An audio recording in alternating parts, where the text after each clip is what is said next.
परभणी शहर और जिले में खुलेआम गौवंश के मांस की बिक्री की शिकायतों के बावजूद प्रशासन की ओर से कोई ठोस कार्रवाई न होने से नाराज होकर स्थानीय पत्रकार मोहम्मद परवेज ने 18 जून 2025 से जिलाधिकारी कार्यालय के सामने आमरण अनशन पर बैठने की घोषणा की है।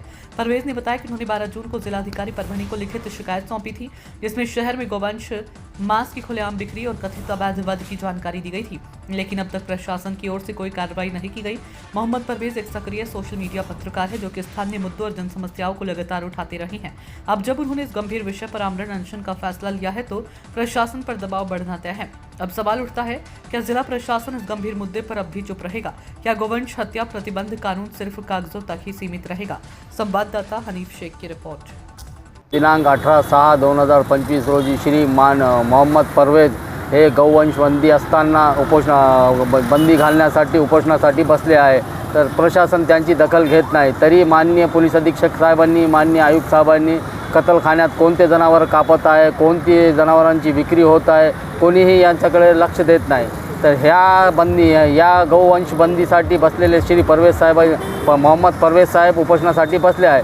मी त्यांच्या समर्थनार्थ इथं आलो आहे। मी माझ्यासोबत आहे मोहम्मद साजिद, नजीर भाई, हे आम्ही यांच्या समर्थनार्थ इथं आलो आहोत। तरी माननीय जिल्हा प्रशासनाने यांची दखल घेऊन संबंधित गौवंश बंदी असताना त्यांचा मांस विक्री करत आहे त्यांच्यावर गुन्हे दाखल करावे, ही आमची विनंती। 2025 को आज मैं परभणी जिलाधिकारी कार्यालय के सामने आज उपोषण को बैठा। 12 जून 2025 को मैंने निवेदन जो दिया था, उसके बाद 16 जून 2025 को फिर एक निवेदन दिया था कि मैं उपोषण को बैठने वाला हूँ। आज उपोषण पे बैठा, लेकिन मेरे को जहाँ तक मालूमात मिली कि आज की तारीख़ में 18 जून 2025 को भी परभणी शहर के अंदर कहीं कहीं पे दुकानें खुली हुई है, मांस की, गोश्त की दुकानें जो खुलेआम चल रही है। तो ये मुझे आज पता चला।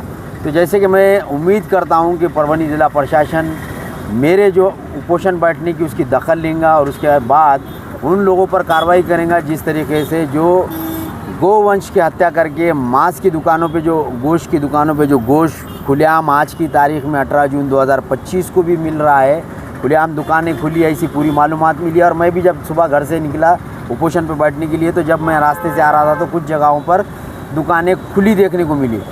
बस यही है कि हमारा उपोषण इसी तरह जारी रहेगा और प्रशासन से उम्मीद करता हूँ, ज़िला प्रशासन से, मनपा से, कि जल्द से जल्द जो है तो कार्रवाई करेंगे और जो गौवंश की हत्या कर रहे हैं उनके ऊपर कार्रवाई होंगी और दुकानें फौरी तौर पर ये बंद होना चाहिए। क्या ईद के जो 3 दिन आए थे, ईद के वक्त जो बकरीद ईद होती है, उस वक्त जो 3 दिन का जो टाइमिंग था, वो 3 दिन के टाइमिंग में ज़िला प्रशासन ने कड़क आह्वान दिया था कि कहा था कि इस बीच अगर कहीं जानवर काटते हुए गौवंश की अगर कहीं हत्या होती है तो उसके ऊपर कड़क से कड़क कार्रवाई होनी चाहिए।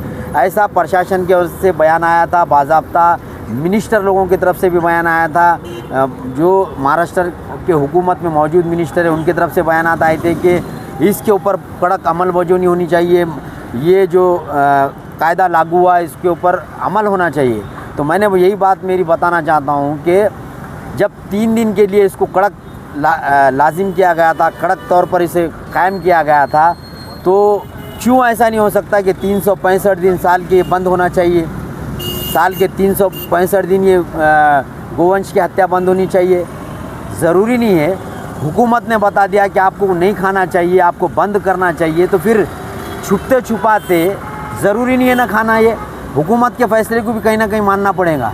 बस यही कहता हूँ, आज मेरा उपोषण जारी है। आज 18 जून 2025 को परभणी ज़िलाधिकारी कार्यालय के सामने, और इसी तरह आगे के प्रशासन के जो फैसले रहेंगे उसको अगर वो लोग इसके ऊपर बात करने को अगर आते हैं कि भाई हम कायदेशीर कार्रवाई करेंगे और जल्द से जल्द कार्रवाई करेंगे, तो उसके बाद का निर्णय हम लेंगे। आगे की बात है आगे, लेकिन अभी इस वक्त तो उपोषण जारी है।